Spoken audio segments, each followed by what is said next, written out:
नमस्कार दोस्तों, मैं राकेश जांगीड़ आपका हार्दिक स्वागत करता हूं और आपके सामने है एक बहुत ही इंपॉर्टेंट और महत्वपूर्ण टॉपिक जिसको लेकर के राजस्थान अधीनस्थ सेवा चयन बोर्ड ने जो स्पेशली तृतीय श्रेणी अध्यापक मुख्य परीक्षा का जो पाठ्यक्रम आपका जारी किया गया था उसके अंतर्गत उसने स्पेशली इस टॉपिक को मेंशन किया है।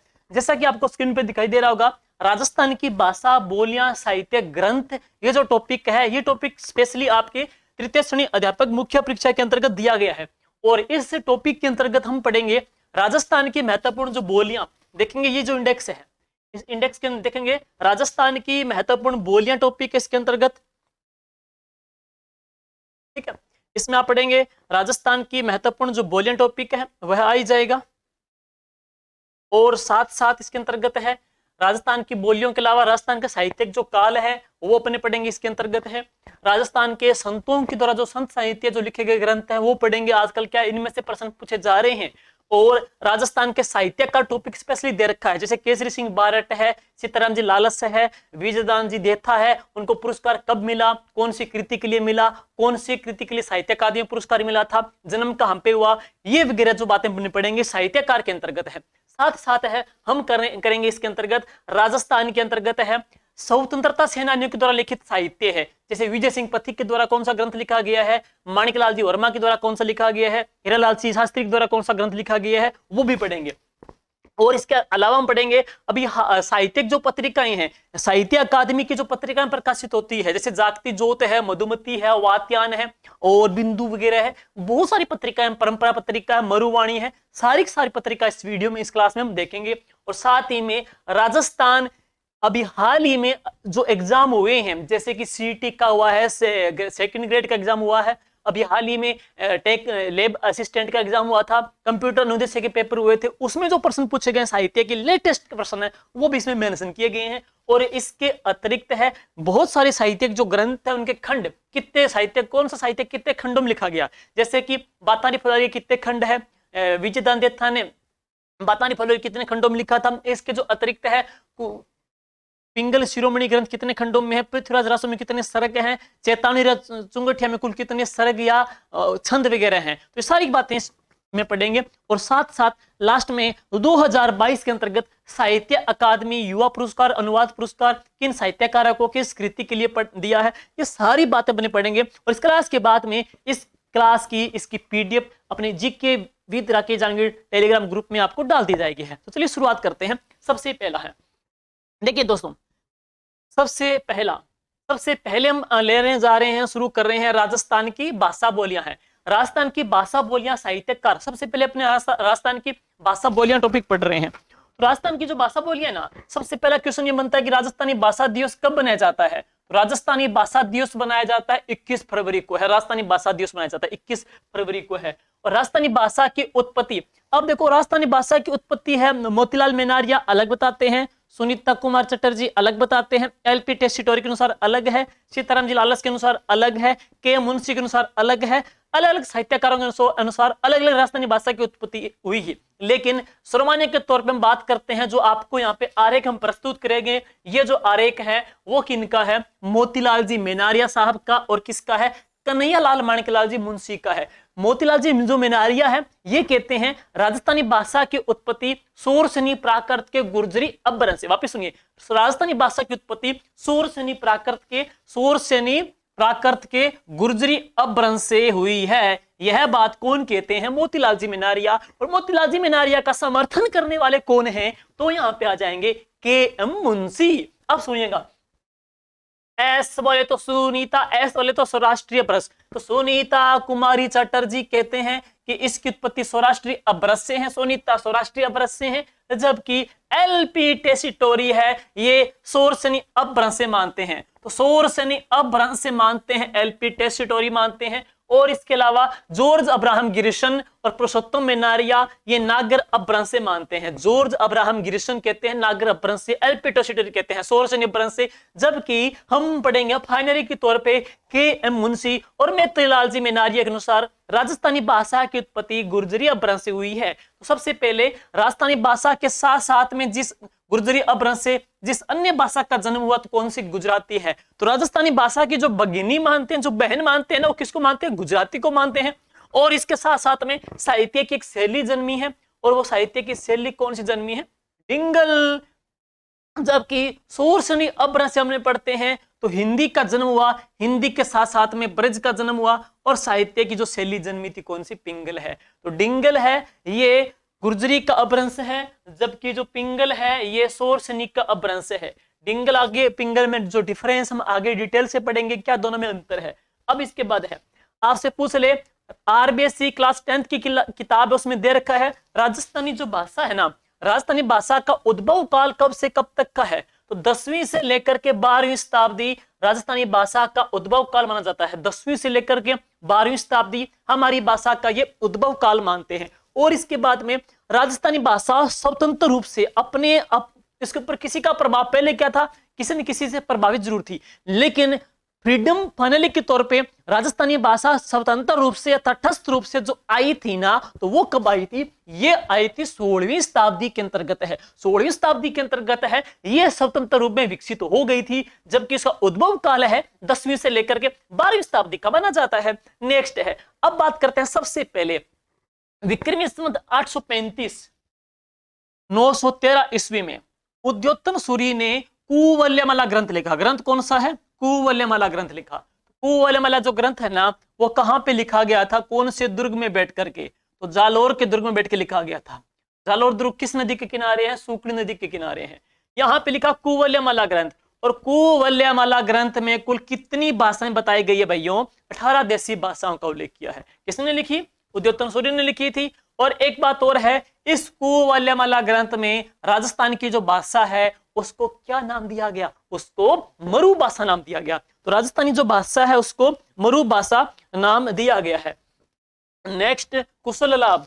अब बात करते हैं, कुशल लाभ ने लिखी थी पिंगल शिरोमणि। कुशल लाभ ने लिखी थी पिंगल शिरोमणि। और अबुल फजल ने आईने अकबरी में क्या नाम दिया है? मारवाड़ी नाम दिया है। तो आईने अकबरी में मारवाड़ी नाम दिया है, पिंगल शिरोमणि मारवाड़ी नाम दिया है, जबकि कुवल्यमाला में क्या नाम दिया था? मरु भाषा इसको नाम दिया गया था। अब आगे चलते हैं, नेक्स्ट है, नेक्स्ट देखिएगा मरु भाषा। एक ग्रंथ लिखा गया था 17वीं शताब्दी में। 17वीं शताब्दी में जो ग्रंथ लिखा गया था कौन सा है? नो बोली छंद। नो बोली छंद में। तथा 18वीं शताब्दी में जो ग्रंथ था वो कौन सा था? 8 देसरी गुजरी। 8 देसरी गुजरी में जो नाम दिया गया है तो वो क्या नाम दिया गया है? मरु भाषा। तो मरु भाषा कुवल्यमाला में आ गया, और मारवाड़ी आईने अकबरी में आ गया, पिंगल शिरोमणि में आ गया, और फिर यहाँ पे मरु भाषा है वो 8 देसरी गुजरी में भी इसका उल्लेख मिल चुका है। नेक्स्ट, जॉर्ज अब्राहम गिरिसन ने सबसे पहले राजस्थानी भाषा का वैज्ञानिक रूप से विभाजन किया था, और इसको क्या नाम दिया था? राजस्थानी नाम। ये प्रश्न अधीनस्थ बोर्ड ने एक बार पूछा था कृषि पर्यवेक्षक भर्ती के अंतर्गत कि राजस्थानी भाषा को सबसे पहले राजस्थानी जो नाम दिया था वो किसने दिया था? जॉर्ज अब्राहम गिरिसन ने। दूसरी बात, राजस्थानी भाषा का वैज्ञानिक विभाजन कौन करते हैं? जॉर्ज अब्राहम गिरिसन करते हैं। कौन सी किताब में करते हैं? तो इस किताब का नाम था the linguistic survey of India. इस किताब में किया था। तीसरी बात, राजस्थानी भाषा का इन्होंने वैज्ञानिक जो विभाजन किया था ये कब किया था? 1912 में। तीन बात कॉमन में पैरेलल तुलना करूंगा राजस्थान की चित्रकला के साथ। राजस्थान की चित्रकला का वैज्ञानिक विभाजन आनंद कुमार स्वामी ने, राजस्थान की भाषा बोली का वैज्ञानिक विभाजन जॉर्ज अब्राहम गिरिसन ने, राजस्थान की चित्रकला का वैज्ञानिक विभाजन 1916 में, राजस्थान की भाषा बोली का वैज्ञानिक विभाजन 1912 में, राजस्थानी चित्रकला का वैज्ञानिक विभाजन कौन सी किताब में? राजपूत पेंटिंग में, राजस्थान की भाषा बोली का वैज्ञानिक विभाजन the linguistic survey of India में, राजस्थान की चित्रकला का विभाजन क्या क्या कितने स्कूल में? 4 स्कूल में। जबकि राजस्थान की भाषा बोली का वैज्ञानिक विभाजन किया था तो कितने भागों में? तो इन्होंने कितनी बताई थी? 5 बताई थी। कितनी बोली बताई? 5 बोली। उत्तरी राजस्थानी, दक्षिणी राजस्थानी, पूर्वी राजस्थानी, पश्चिमी राजस्थानी, और कौन सी? मध्य राजस्थानी है। तो और कौन सी बताई थी? मध्य राजस्थानी है। 5 बताई थी है। अब बात करते हैं एलपी टेसिटोरी ने द इंडियन एंटीक्वेरी ग्रंथ में कब का? 1918 में कुल 2 बोली बताई थी। एक तो बताई थी डिंगल और एक बताई थी पिंगल बताई थी है। नेक्स्ट इसके बाद में है 1961 में कुल 73 बोलियां प्रचलित थी। 1961 में कुल 73 बोलियां प्रचलित थी। अब बात करते हैं 73 बोलियों के आधार पे राजस्थान की जनसंख्या के आधार पर सर्वाधिक कौन सी बोलते हैं? ढूंढाड़ी बोली, क्योंकि जयपुर रियासत है सबसे बड़ी ज्यादा रियासत है जनसंख्या की दृष्टि से, जबकि राजस्थान की क्षेत्रफल के आधार पे ज्यादा कौन सी बोली जाती है? तो मारवाड़ी। और क्षेत्रफल के आधार पे सबसे बड़ी रियासत कौन सी है? मारवाड़ी है। राजस्थान की सबसे कर्णप्रिय बोली कौन सी है? तो कौन सी है? मालवी बोली है। जबकि बात करते हैं राजस्थान की जो मानक बोली है मारवाड़ी, यानी कि एक कॉमन बोली मारी, तो राजस्थान की एक जो इसको हम कॉमन बोली का रूप देंगे तो कौन सी है? वो मारवाड़ी नाम आ जाएगा है। लेकिन सबसे हार्ड बोली हार्ड होती, सबसे हार्ड बोली हार्ड होती, हार्ड है हार्ड होती, वर्टी हार्ड होती, वर्टिसोल हार्ड होती, चीड़ का पमचा हार्ड होती का, चीड़ का पमचा हार्ड होती का है, मतलब टेढ़े जता बर्टन हार्ड होती, कोटा का आगे हम पढ़ते हैं, तो ये वर्ड यहाँ ज्यादा आते हैं। अब इसके बाद राजस्थानी जो भाषा बोली है उसका विकास क्रम क्या है? पेपर में मिलान करना आ सकता है। नागर काल, देखिएगा 1000 ईस्वी का जो काल है उसको नागर काल कहते हैं, और इसके बाद पढ़ते हैं प्राचीन गुर्जरी काल। 1000 ईस्वी काल है नागर काल है, इसके बाद पढ़ते हैं गुर्जरी काल है। देखिए दोस्तों, गुर्जरी काल है 11 से लेकर के 13वीं शताब्दी का, और 13वीं शताब्दी से लेकर के 16वीं शताब्दी है मध्य राजस्थानी, और नहीं ये प्राचीन राजस्थानी, और 16वीं से लेकर के 18वीं शताब्दी है मध्य राजस्थानी। लेकिन ध्यान देना है, सिंपल आपसे पूछ ले राजस्थानी भाषा का स्वर्णिम काल किसे कहते हैं? तो मध्य राजस्थानी को। अगर वहां मध्य नाम नहीं देगा, खाली टाइम पीरियड दे देगा 12वीं 14वीं 15वीं 18वीं ऐसे करके, तो 16वीं से लेकर के 18वीं शताब्दी है राजस्थानी भाषा का गोल्डन एज माना जाता है, मध्य राजस्थानी को कहते हैं। नागर काल 1000 ईस्वी, गुर्जरी काल 1113, प्राचीन राजस्थानी 13 से 16, मध्य राजस्थानी 16 से 18, और 1857 के बाद में जितने जो काल पढ़ते हैं वो आते हैं किसमें? आधुनिक राजस्थानी के अंतर्गत है जो वर्तमान में है। अब बात करते हैं राजस्थान में बोली है ना, उसको लिखते हैं, वर्ड को लिखते हैं मोड़ मोड़ के। राजस्थानी भाषा में शब्द को मोड़ मोड़ के लिखते हैं। तो आपसे पूछ ले कि राजस्थान की जो लिपि है वो लिपि कौन सी है? मूडिया लिपि। तो हमारी जो लिपि है मूडिया लिपि है, और इस मूडिया लिपि का आविष्कारक अकबर का सचिव, राष्ट्र सचिव थे वो कौन थे? टोडरमल थे। तो इस लिपि के आविष्कारक थे टोडरमल है। नेक्स्ट, राजस्थानी भाषा का शब्दकोश किसने तैयार किया? तो राजस्थानी भाषा का शब्दकोश तैयार किया था सीताराम लालस ने। कुल कितने खंडों में तैयार किया है? 11 खंडों में तैयार किया गया है। और इसके बाद में डिंगल का शब्दकोश तैयार किया था रामकरण आसोपा ने, जोधपुर के हैं। जबकि बिल्ली शब्दकोश, भील जनजाति का शब्दकोश है, बिल्ली जो व्याकरण है उसकी रचना की थी थॉमसन ने की थी। भील जनजाति में किक्का क्या है, कू क्या है, डेपाड़ा क्या है, भील जनजाति में जो वर्ड बोले जाते हैं उन वर्ड का मीनिंग्स, उनकी डिक्शनरी, उनका शब्दकोश थॉमसन ने तैयार किया। राजस्थान का शब्दकोश सीताराम लालस ने तैयार किया। डिंगल का शब्दकोश रामकरण आसोपा ने तैयार किया था। अब आगे चलते हैं। नेक्स्ट, राजस्थानी भाषा की लोकप्रिय कविता, राजस्थान की भाषा की सबसे लोकप्रिय कविता कौन सी है? तो सेनानी है, जो मेघराज मुकुल ने लिखी थी कि सेनानी मांगे निशानी, सिर काट के धर दियो छतरानी, हाड़ी रानी को लेकर के लिखी थी। राजस्थानी भाषा की आधुनिक काव्य करती, राजस्थानी भाषा की आधुनिक काव्य करती है बादली, और ये बादली किसकी है? चंद्र सिंह जी बिरकाली की, हनुमानगढ़ के हैं। चंद्र सिंह जी बिरकाली साहब की है, जो कि कहां से ताल्लुक रखते हैं? बिरकाली गांव, नोहर, हनुमानगढ़ से ताल्लुक रखते हैं। राजस्थानी भाषा का पहला पूर्ण महाकाव्य, तो राजस्थानी भाषा का पहला पूर्ण जो महाकाव्य है तो वो कौन सा है? पृथ्वीराज रासो है। और राजस्थानी भाषा की पहली कहानी विश्रांत प्रवास है। देखो, राजस्थानी भाषा का पहला उपन्यास कनक सुंदरी है। राजस्थानी भाषा का पहला नाटक केसरी विलास है। चाहे नाटक है, चाहे उपन्यास है, चाहे कहानी आए, तीनों को तैयार किसने किया था? शिवचंद जी भरतिया ने तैयार किया था। लेकिन याद कैसे करेंगे? कहानियां चलती है लंबी कहानी में विश्राम की जरूरत पड़ती है, लंबी कहानी में विश्राम की जरूरत पड़ती है, तो विश्रांत प्रवास है। और देखेंगे नाटक है, तो नाटक है विशेष तौर पे व्यक्ति जब नाटक करता है तो विशेष तौर पे नाटक करता है क्या? उल्लास। नाटक है उल्लास नाटक, उल्लास तो आएगा नहीं, विलास आएगा, तो ये विशेषता है। और केसर खा करके उल्लास करेगा, नाटक है। और उपन्यास कौन सा है? कनक सुंदरी है। राजस्थान के नाटकों का जनक कहते हैं कन्हैयालाल जी पंवार साहब को है। और राजस्थानी भाषा की पहली फिल्म कौन सी है? नजरानो है। तो राजस्थानी भाषा की पहली फिल्म है नजरानो। और इसके अलावा राजस्थानी भाषा में गीता का अनुवाद किसने किया? राजस्थानी भाषा में सबसे पहले रामायण का अनुवाद किसने किया? सुनिएगा, राजस्थानी भाषा में रामायण का जो अनुवाद किया था वह किया था हनुमंत सिंह किंकर ने। तो हनुमंत सिंह किंकर ने राजस्थानी भाषा में रामायण का अनुवाद किया, लेकिन राजस्थानी भाषा में गीता का जो अनुवाद किया है तो वह तैयार किया था किसने? आनंद राम ने तैयार किया था। याद कैसे करेंगे? बीकानेर के थे आनंद राम है, अनूप सिंह के टाइम की बात है ये। गीत सॉन्ग हमको आनंद देते हैं, सॉन्ग हमको आनंद देते हैं, तो राजस्थानी भाषा में जो गीता का जो अनुवाद किया था तो वह तो किया था आनंद राम ने। राम राम रामायण, रामायण में क्या राम की तो कहानी है, राम किसके बिना अधूरे हैं? हनुमान जी के बिना। सिंपल सी बात है, रामायण हनुमान जी के बिना हनुमंत सिंह किंकर है। गीता हमको आनंद देते हैं तो गीता का अनुवाद किसने किया? आनंद राम ने तैयार किया। That's clear. अब आगे चलते हैं नेक्स्ट। अब देखते हैं डिंगल पिंगल में क्या डिफरेंस है, डिंगल और पिंगल में क्या डिफरेंस है। सबसे पहले डिंगल का जो जन्म हुआ था सोरसनी प्राकृत के गुर्जरी अपभ्रंश से, सोरसनी प्राकृत के गुर्जरी अपभ्रंश से डिंगल जन्मी थी, जबकि सोरसनी प्राकृत के सोरसनी अपभ्रंश से पिंगल जन्मी थी।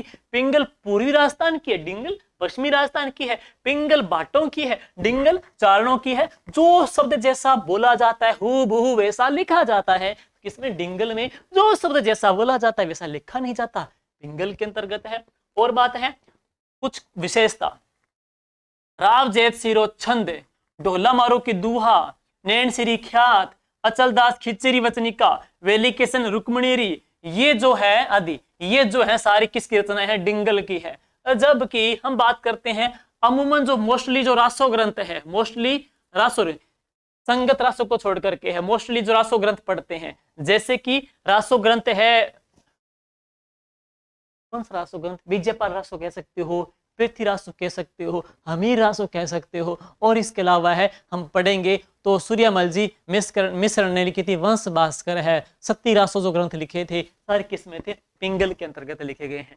और इसके अलावा बात करते हैं तो पृथ्वीराज रासो आ गया, वंश भास्कर भी आ गया, कुमार रासो भी आ गया, दलपत विजय का है, कुमार रासो दलपत विजय का है, वंश भास्कर लिखा था सूर्यमल मिश्र ने, पृथ्वीराज रासो चंद बरदाई ने लिखा था, ये है। तो सारे जो ग्रंथ है वो किसमें? पिंगल के अंतर्गत है। अब एक बात और लास्ट के अंतर्गत है, पश्चिमी राजस्थान की जो मारवाड़ी की जो बोलियां है वह कौन सी है? देखेंगे मारवाड़ी की उपबोलियां कौन सी है। आपसे पूछ ले मारवाड़ी की शुरुआत कब हुई थी? मारवाड़ी 8वीं सदी से शुरू हुई है। तो मारवाड़ी की शुरुआत है वो कब से मानी जाती है? 8वीं शताब्दी से दोस्तों मारवाड़ी की शुरुआत हुई है। और मारवाड़ी है पश्चिमी राजस्थान की बोलियां।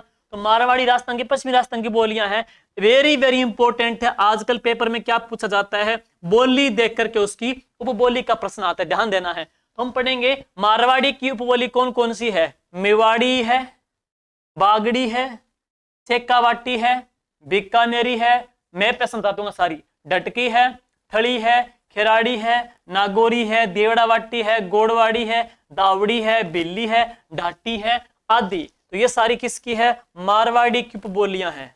ये आपको एक मैप में समझा देते हैं सारे, यहाँ पे देखेंगे सारी मैप में आ जाएगी, ये मैप में कराई हुई है, ये देखेंगे ये सारी जो बोलियां हैं जो मैं बता रहा हूं पहले, ये सारी मारवाड़ी की बोली पढ़ रहे हैं अपने, मारवाड़ी की बोली। देखेंगे पंजाबी नहीं है, पंजाबी राजस्थान की बोली नहीं है, लेकिन राजस्थान के 2 जिलों में गंगानगर और कहां पर? हनुमानगढ़ में बोली जाती है। जबकि आप पढ़ेंगे मारवाड़ी की बोलियां, ये बोली कौन सी है? मारवाड़ी बोली है, मारवाड़ी बोली। और मारवाड़ी बोली की शुरुआत कब से मानते हैं? 8वीं शताब्दी से मानते हैं। तो इसकी उपबोली कौन कौन सी है? थड़ी बोली मारवाड़ी की उपबोली है, जो गंगानगर के दक्षिणी भाग के अंतर्गत है, हनुमानगढ़ के अंतर्गत है, चूरू के अंतर्गत, बीकानेर में बोली जाती है।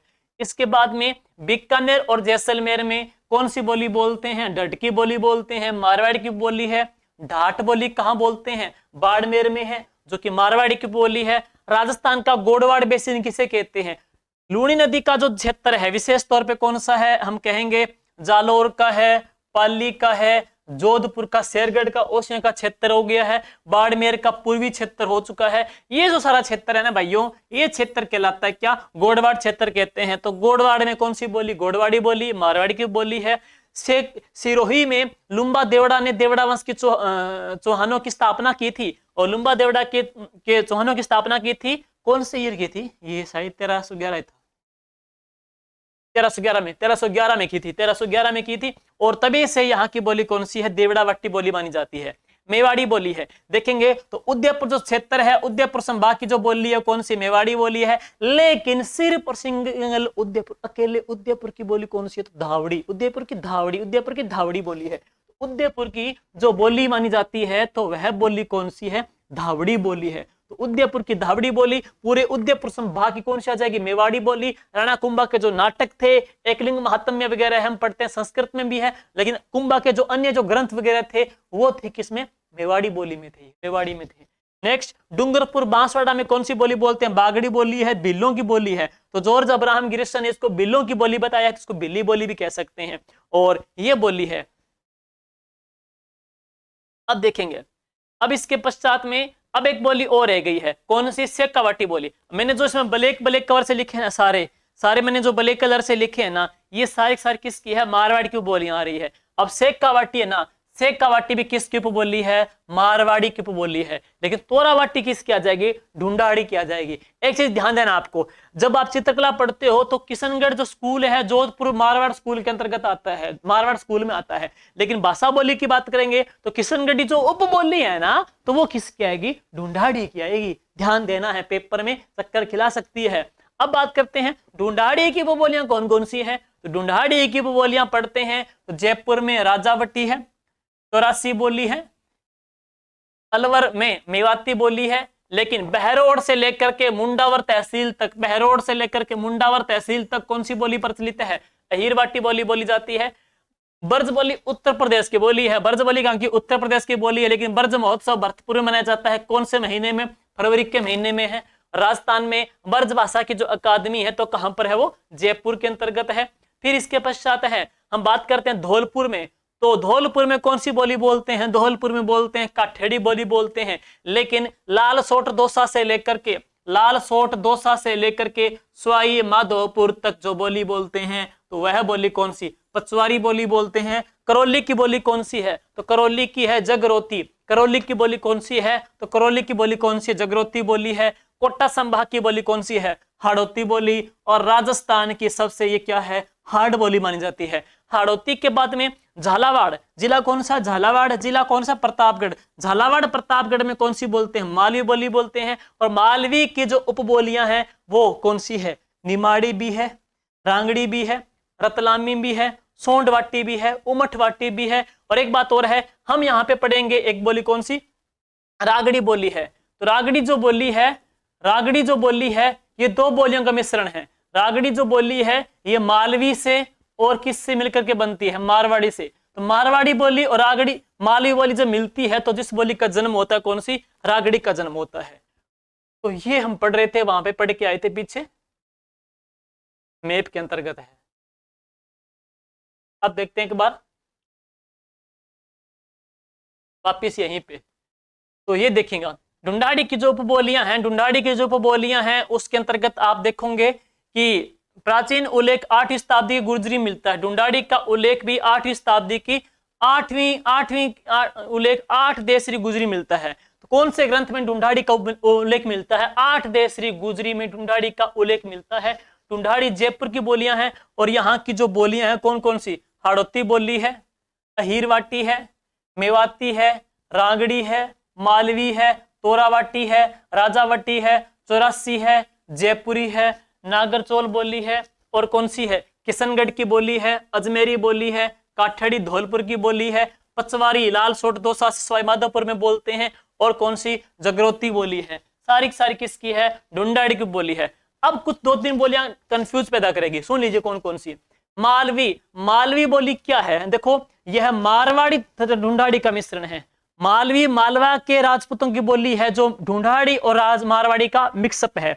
ढूंढाड़ी और मारवाड़ी का मिक्सअप है कौन सी, मालवी है। लेकिन आप पढ़ेंगे रांगड़ी बोली, रांगड़ी जो बोली है, रागड़ी जो बोली है ना, यह मालवी बोली और मारवाड़ी बोली का मिक्सअप है। तो मालवी और मारवाड़ी मिलकर के रागड़ी को जन्म देती है, रागड़ी को जन्म देती है, और मालवा के राजपूतों की बोली है। नेक्स्ट, नीमाड़ी नीचे की, नीमाड़ी नीचे, नीमाड़ी नीचे की। नीचा बोले तो दक्षिणी राजस्थान बांसवाड़ा के क्षेत्र की जो बोली है तो कौन सी है, नीमाड़ी बोली है।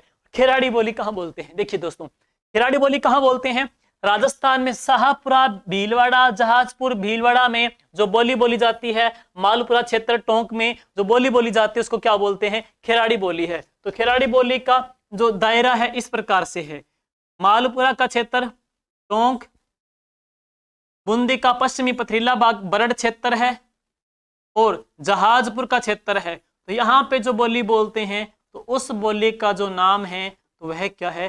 खेराड़ी बोली। तो इस बोली को क्या बोलते हैं? खेराड़ी बोली कहा जाता है। मैप कराई दिया आपको पीछे। अब है हम साहित्य पे आते हैं। देखो दोस्तों, साहित्य को विशेष तौर पे मोटे तौर पे 4 खंडों में बांटा गया है। साहित्य को बांटा गया 4 खंडों में है। एक तो कौन सा? आदिकाल, 8वीं से लेकर के 15वीं शताब्दी का काल है। एक है पूर्व मध्य काल, ये 1460 से लेकर के 1700 ईस्वी तक का है। और इसके पश्चात में उत्तर मध्य काल, यह 1700 से लेकर के 19वीं शताब्दी के बिटवीन का है। और एक है आधुनिक काल, ये 1857 के बाद में जितने भी जो घटनाक्रम हुए थे आधुनिक परिवेश के संदर्भ में है, ब्रिटिश सत्ता के विरोध में है, उसको कहा जाता है आधुनिक काल कहते हैं। 4 प्रकार के साहित्य हैं। प्राचीन काल मैंने बता ही दिया। प्राचीन काल में जो थीम क्या थी? थीम पूछ सकता है। प्राचीन काल में जितने भी जो ग्रंथ लिखे गए थे राजाओं की वीरता में, उनकी प्रशंसा में लिखे गए थे। इसीलिए एनिशिएंट है जो प्राचीन काल है साहित्य का, उसको क्या बोलते हैं? वीर कथा काल कहते हैं। इसके पश्चात में जो पूर्व मध्य काल है, यहां पर जो ग्रंथ लिखे गए थे सिर्फ भक्ति से ओतप्रोत थे। सगुण के, निर्गुण के, संतों के जितने जो ग्रंथ पढ़ते हो, पर्ची वगैरह है, दोहे वगैरह है, दादू जी के, मीरा के जितने जो ग्रंथ है वो किसमें आते हैं? भक्ति इनके थीम रही है। लेकिन उत्तर मध्य जो काल है यहाँ पे प्रकृति पे, श्रृंगार के, रस के ऊपर ग्रंथ लिखे गए थे। और सबसे बड़ा एग्जाम्पल मिलता है बिहारी, इस टाइम के सबसे अहम महत्वपूर्ण साहित्यिक थे, इसमें कवि थे। तो इसका जो थीम रहती है तो वो क्या रहेगी? श्रृंगार है, रीतिकाल है। और इसके बाद 1857 के बाद में ब्रिटिश सत्ता के विरोध में, अंग्रेजों के जुल्म के खिलाफ में, राजनीतिक चेतना को जगाने के लिए, एकीकरण के अंतर्गत है पूरे भारत को पुनर्गठन करने के लिए जो ग्रंथ लिखे गए थे, तो वो सारे सारे इसमें विविध विषय के तौर पे आ जाते हैं। अब सुनिएगा, अब बात करते हैं वीर काल। आपसे पूछ सकते हैं वीर काल के अहम साहित्यकार कौन कौन से थे? तो वीर काल के अंतर्गत है श्रीधर व्यास साहब ने लिखा था, रणमल छंद लिखा था, या फिर इसमें जैन कलाकार थे। रसावतार काव्य लिखे गए थे, जैसे कि कुवलयमाला ग्रंथ लिखा गया था, माधव रासो ग्रंथ लिखा गया था, साहित्यिक द्वितीय पृथ्वीराज रासो ग्रंथ लिखा गया था, नरपति नहलय, पद्मनाभ आदि एग्जाम्पल है। भक्ति काल या धर्म संस्कृति में डोला मारू भी है, वेली किशन रुक्मिणी भी है। ये सारे ग्रंथ आगे एग्जाम्पल आएगा, बहुत बड़ा है। भक्ति में नाबादास का भी नाम आता है, दुर्सा आडा का भी है, पृथ्वीराज राठौड़ का भी है। अब बात करते हैं उत्तर मध्य काल श्रृंगार में। इसमें भगवान श्री कृष्ण के राधा के ऊपर ग्रंथ लिखे गए थे, श्रृंगार के ग्रंथ लिखे गए थे। और बड़ा जो एग्जाम्पल है बताइए दिया आपको, वो कौन थे? कवि बिहारी थे है। और मोतीलाल मेनारिया ने राजस्थान साहित्य का स्वर्ण युग जो कहा है, तो किसको कहा है? उत्तर मध्य काल को, जिसका मुख्य थीम क्या थी? श्रृंगार परक थी। इसको मोतीलाल मेनारिया ने राजस्थानी की भाषा साहित्य का गोल्डन एज बोला है। अब इसके बाद में कवि जग्गा खिड़िया, वीर भान, करणीदान, कृपाराम, बांकीदास, किसना, आडा, छंद आद्य सारे इसी के अंतर्गत आते हैं। माधवदास तिदवाड़िया ने रामरासो ग्रंथ लिखा था, मंछा राम ने रघुनाथ रूपक। ये प्रश्न अधीनस्थ बोर्ड ने पूछ लिया है, बहुत इंपॉर्टेंट है, 3rd ग्रेड में आ सकता है। रघुनाथ रूपक ग्रंथ किसने लिखा था? मंछा राम ने लिखा था। और अब आधुनिक काल में 1857 की क्रांति के बाद में भारतीय जनमानस में नई चेतना को जागृत करने के लिए इसके बाद में जो ग्रंथ लिखे गए थे सारे आधुनिक काल में आते हैं। रास साहित्य में क्या होता है? नृत्य, गान व अभिनय तीनों कलाओं का समावेश होता है, रास साहित्य के अंतर्गत है। एक पढ़ते हैं, रास साहित्य की समृद्धि में जैन कवियों का बहुत बड़ा योगदान है। राजस्थान के जितने भी जो रास ग्रंथ लिखे हैं उसमें जैन कवि का नाम, सूरी जैन कवि का नाम बहुत अहम इसके अंतर्गत रहता है। अब है सबसे प्राचीन रास साहित्य कौन सा है? तो रिपुदारण रस है। रिपुदारण रस सबसे प्राचीन साहित्य है। और रचना किस जगह कौन सी थी? भीनमाल जालोर में 905 ईस्वी में लिखा गया था, रचा गया था ये है।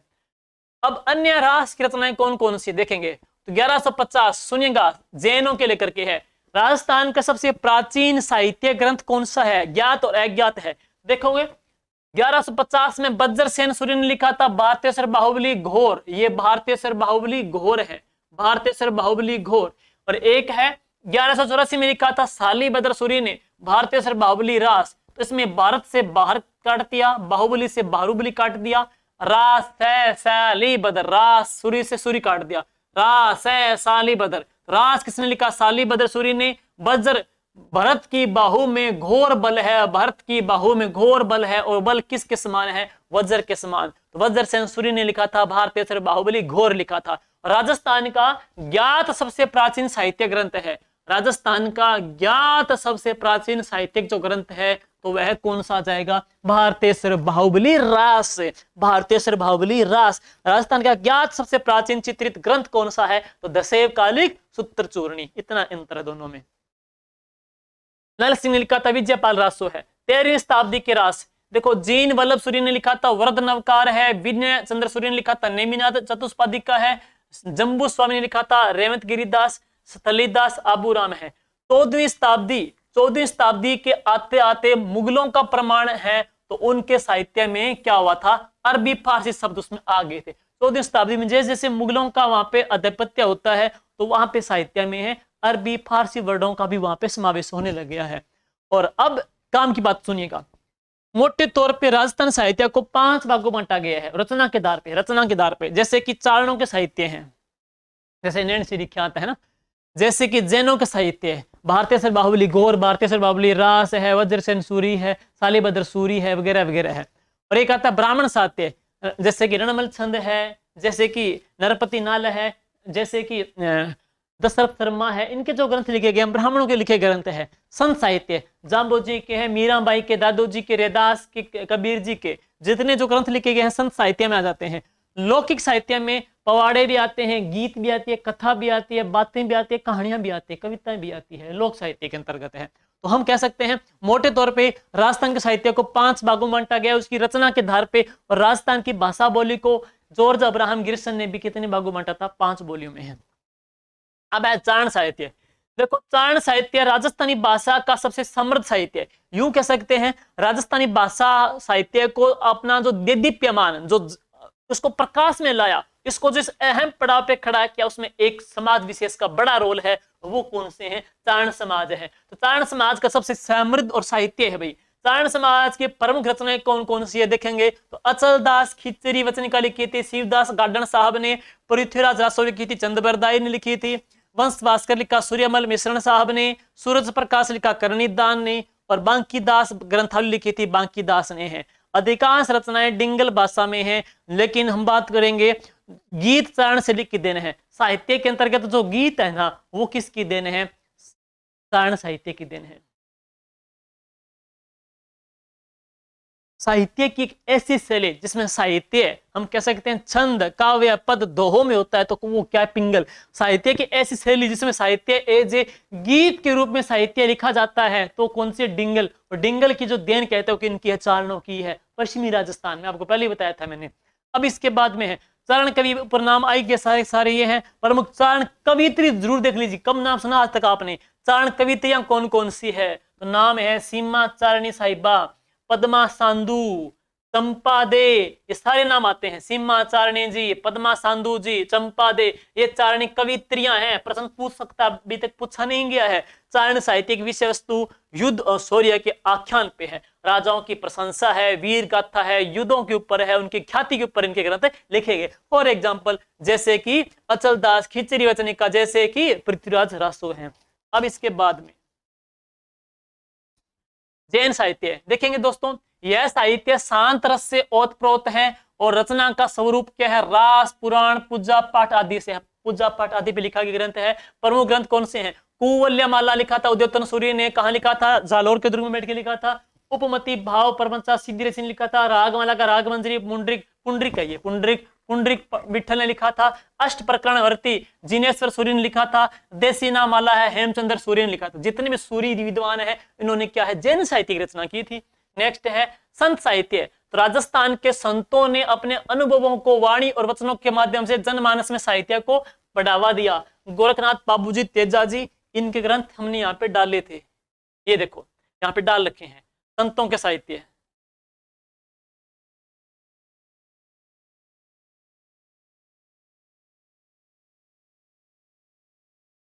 मीराबाई के देखोगे, मीराबाई ग्रंथ कौन सा है? तो मीराबाई ने लिखी थी मीरा पदावली। राग गोविंद है, नरसिंह मेहतारी हुंडी है, रुक्मणी मंगल है और सत्यभामा जीनु रूसणु है। ये मीराबाई की रचनाएं हैं, मीराबाई की है। इसके बाद दादू जी ने दादू जी की वाणी लिखी थी, दादू जी की दुआ लिखी थी और संदूकड़ी ग्रंथ भी दादू जी की ही देन है। नेक्स्ट संत दास जी, संत दास जी इन्हीं के शिष्य रहे हैं, इन्होंने हरड़े वाणी ग्रंथ लिखा था। और रज्जब जी ने अंगुवधु, रज्जब जी ने अंगुवधु ग्रंथ लिखा था, सर्वंगी ग्रंथ लिखा था रज्जब जी ने है। रज्जब वाणी भी किसका दोस्तों? रज्जब जी का है। सुंदर दास जी ने ज्ञान समुद्रम ज्ञान सवैया, ज्ञान समुद्रम ज्ञान सवैया किसकी रचना है? सुंदर दास जी की है, जिन्होंने ख की शाखा और ना का शाखा का भी स्थापना की थी, सुंदर दास जी ने है।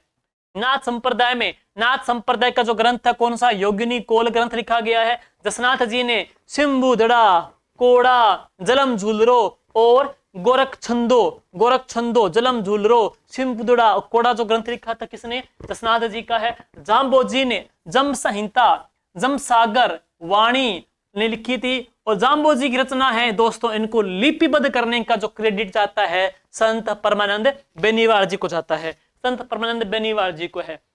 नेक्स्ट है रामचरण जी ने, रामचरण जी ने अर्नब वाणी ग्रंथ लिखा और ये कौन सी भाषा में है? ब्रिज भाषा में लिखा है। रामचरण जी ने अर्नब वाणी ग्रंथ लिखा है, ब्रज भाषा में है। चरणदास जी ने ब्रह्म सागर, ब्रह्म ज्ञान, ब्रह्म चरित्र लिखा है, ये लिखा चरणदास जी ने है। संत मावजी ने चोपड़ा ग्रंथ लिखा है, तो संत मावजी ने चोपड़ा ग्रंथ लिखा है, चोपड़ा झील पाली में है, राजस्थान के अंतर्गत है। चोपड़ा झील पाली के अंतर्गत है, राजस्थान के अंतर्गत है। लकड़ी की ऐसी बनी ऐसी काष्ठ करती जिसमें मसाले इत्यादि रखे जाते हैं, जिसको हटड़ी कहते हैं, उसको चोपड़ा कहा जाता है। चोपड़ा की हवेली कहाँ पे है आप बताऊंगे कमेंट में, एक बार प्रश्न आया भी था ये। और संत मावजी के ग्रंथों को क्या बोलते हैं? चोपड़ा कहा जाता है। वेदास ने लिखी थी पर्ची है। संत पीपा जी के जो ग्रंथ है उनको जोग चिंतामणि कहते हैं। ध्यान देना, आजकल प्रश्न पूछते हैं संतों की शाखाएं, संतों के शिष्य, संतों की रचनाएं, तो जोग चिंतामणि किसका है? संत पीपा जी का है। और सहजो बाई ने सहज प्रकाश और 16 तिथि लिखी, सहजो सहज प्रकाश सहजो 16 तिथि लिखी थी। जबकि दयाबाई ने दया बोध और विनय पटिका है, मतलब दया करना विनय करना, कंफ्यूज नहीं होगा, विनय करेंगे रिक्वेस्ट करेंगे, दया हो गई, दया बोध दया होगी। सहजो सहज प्रकाश 16 से सहजो बाई आई जाएगा, सिंपल सा है। गौरी बाई ने लिखी थी कीर्तन माला, नहीं पूछा गया आज तक, पूछ सकते हैं। तो गौरी बाई ने कीर्तन माला ग्रंथ लिखा था, गौरी बाई ने कीर्तन माला ग्रंथ लिखा था। हरिदास जी ने साखी भक्त बिरदावली भरत हरि संवाद लिखा था। हरिदास जी के ने निरंजनी संप्रदाय बनाया था। लालदास जी ने लालदास जी की वाणी लिखी थी, इसमें हिंदू मुस्लिम एकता को इन्होंने दिखाया है। तो ये है। अब है बात करते हैं, संत साहित्य भी है, लोक साहित्य बताई दिया आपको। लोक साहित्य में फड़ भी आती है, पहेलियां भी आती है, गुण भी आते हैं, पवाड़े भी आते हैं। पवाड़े देवताओं के लिए गाए जाते हैं, वीरों के लिए गाए जाते हैं। अब है इसके बाद ब्राह्मण साहित्य। देखो दोस्तों, ब्राह्मण साहित्य में श्री लाल नथमल जोशी हैं, श्रीधर व्यास हैं, नरपति नाल है साहब हैं। ब्राह्मण साहित्य की रचनाएं बेताल 25, सिंहासन 32, हितोपदेश, भागवत पुराण आदि की रचनाएं हैं, किसमें है? ब्राह्मण साहित्य के अंतर्गत लिखी गई है। और इसके बाद में है राजस्थानी गद्य पद्य की विशिष्ट शैलियां क्या है? तो ख्यात क्या है? देखो ख्यात है वगैरह है, राजस्थानी साहित्य की विधा पढ़ते हैं। ख्यात क्या होती है? देसी राजाओं के सम्मान में राजाओं ने जो राजाओं के सम्मान में राजाओं ने कौन कौन सा युद्ध किया था, उसके विजय की स्मृति में, उनके गुणगान में, उनकी ख्याति के अंतर्गत जो ग्रंथ लिखे जाते हैं उनको क्या बोलते हैं? ख्यात कहते हैं। जैसे कि दयालदासरी ख्यात है ने बीकानेर के बिक्का जी से लेकर के महाराजा अनूप सिंह का इतिहास लिखा था, दयालदासरी ख्यात के अंतर्गत दयालदास ने है। मोहनत नैन सिंह ने लिखी थी मोहनत नैन सिंह जो ख्यात है, इस परंपरा की विशेष रचना है। संस्कृत के वचन शब्द से बना है वचनिका।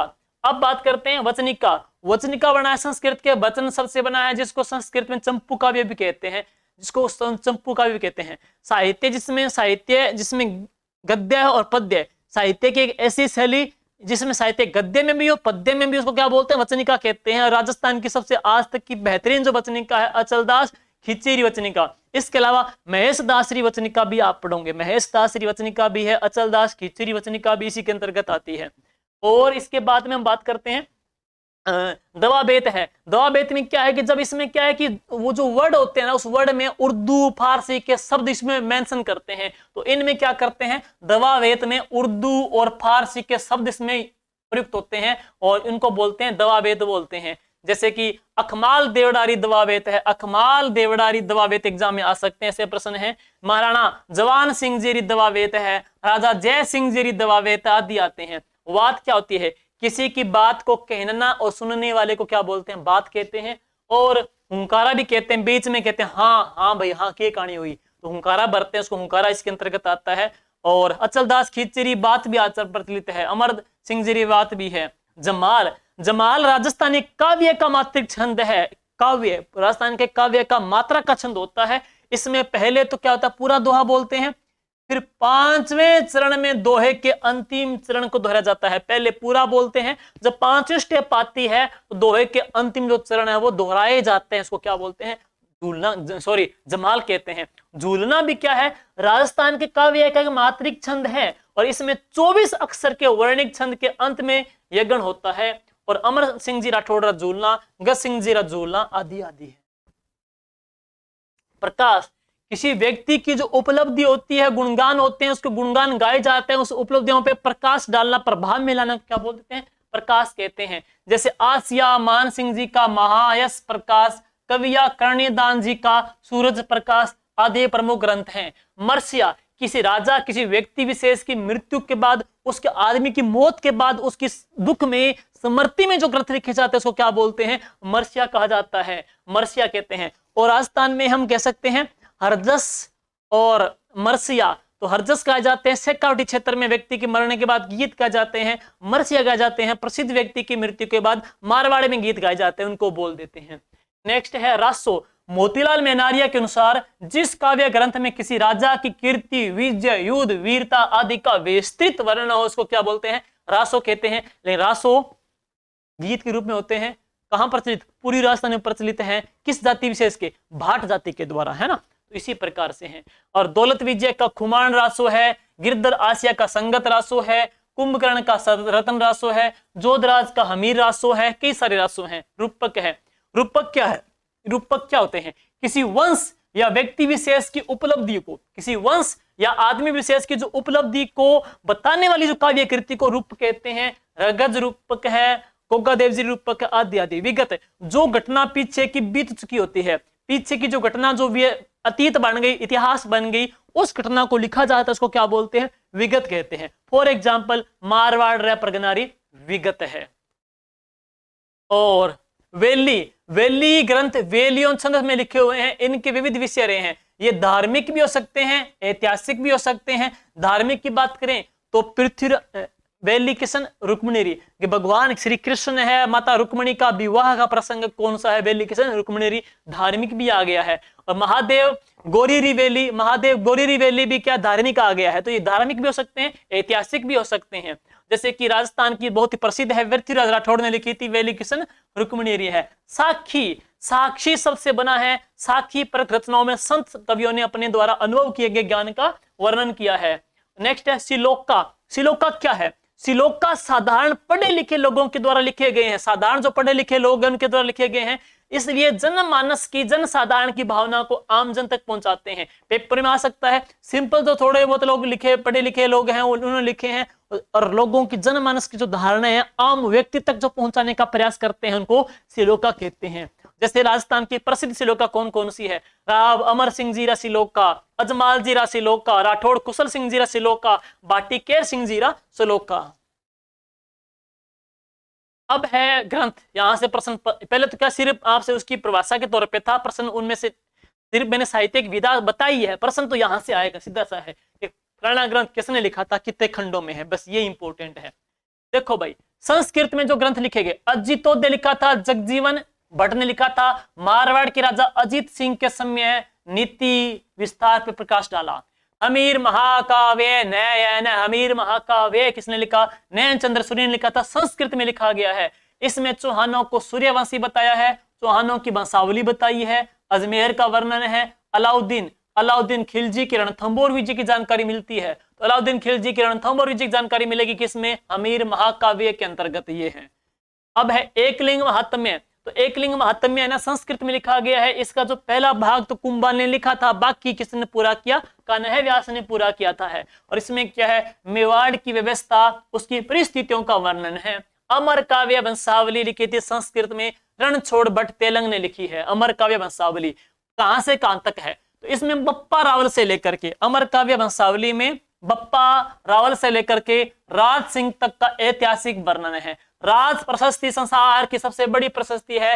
रासमंद झील के उत्तरी भाग में 9 चौकी पाल के ऊपर 25 संगमरमर के काले पत्थरों से लिखे गई है। उसमें कुल कितने श्लोक हैं? 1917 श्लोक हैं। राज प्रशस्ति भी किसने लिखी? रणछोड़ भट्ट तेलंग ने लिखी थी। राज विनोद लिखी है सदाशिव भट्ट ने लिखी है, बीकानेर के राजा के लिए ली है। कल्याणमल क्या देश पे है?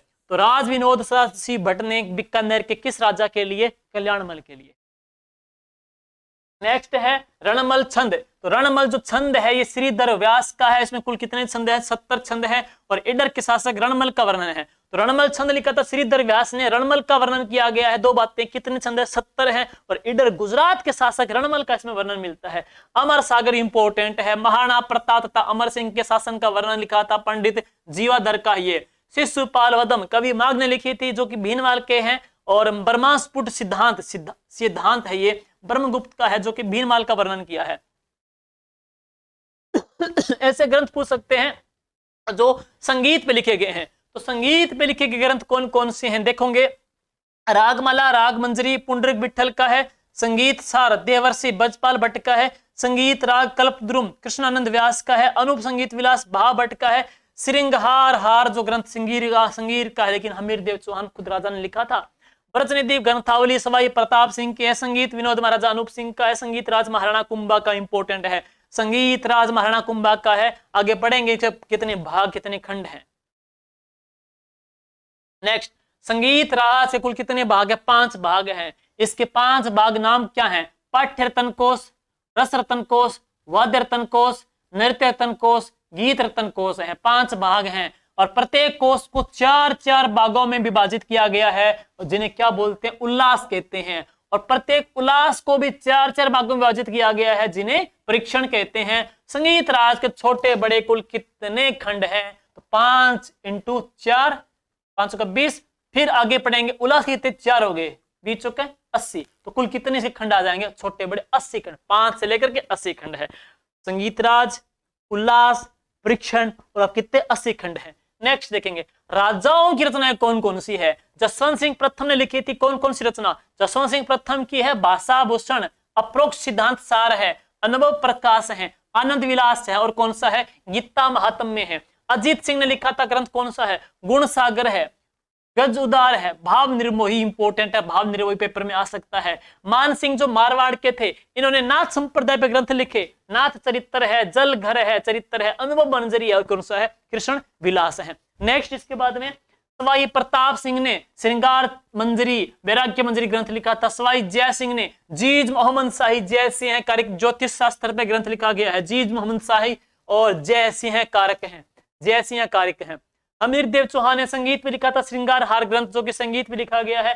राजा बुद्ध सिंह नेह तरंग, ये पेपर में आ चुका है। राजा बुद्ध सिंह का कौन सा आ जाएगा? नेह तरंग आ जाएगा। राजा बुद्ध सिंह का कौन सा है? नेह तरंग है। और सावंत सिंह का कौन सा है? नागर समुच्चय ग्रंथ है। कुल कितने खंडों में है दोस्तों? ये कुल 73 खंडों के अंतर्गत आ जाएगा, 73 के अंतर्गत है। राव जेत सिरो छंद है, बिट्टू सुजन लिखा था। बीकानेर शासकों का वर्णन है, लूणकरण जेत सिंह शासन की जानकारी मिलती है। वंश भास्कर सूर्यमल मिश्र ने लिखा है। राजस्थान के साथ साथ भारत के इतिहास की विवेचना भी मिलती है। मराठों की गतिविधियों तथा कृष्णा कुमारी विवाद का इसमें उल्लेख किया गया है। तो इसके बाद में है वीर विनोद जो ग्रंथ लिखा था, कवि श्यामल दास ने लिखा था। मेवाड़ राजवंश की उत्पत्ति राम के पुत्र कुश से बताई गई है। वेली किशन रुक्मणेरी है। अकबर के दरबारी कंवर पृथ्वीराज राठौड़ की रचना है, जो कि 16वीं शताब्दी के धार्मिक एवं सामाजिक जीवन पर प्रकाश डालती है। समराइज ने इसको आचार्य हरिभद्र सूर्य ने लिखा था। सूरज प्रकाश करणीदान ने लिखा है। गिरी सुमेल युद्ध व धर्म युद्ध की जानकारी मिलती है। नेक्स्ट है प्रबंध कोश लिखा था, राजशेखर ने लिखा था। भारतीय प्राचीन 3 बार पेपर में आ गया दिनस्थ बोर्ड के। भारत प्राचीन लिपिमाला किसने लिखी है? तो डॉक्टर गौरी शंकर हीराचंद ओझा ने लिखी है। विरुद्ध छत्री किरतार बाबू ने लिखी है, दुर्सा आड्डा ने। दोस्तों इसका पार्ट 2 दूसरी क्लास में पढ़ेंगे, ये पार्ट फर्स्ट है और इसकी क्लास में लगाइएगा। इसकी दूसरी क्लास के बाद इसके हम पीडीएफ डाल देंगे। तब तक के लिए शुक्रिया, थैंक यू, जय हिंद।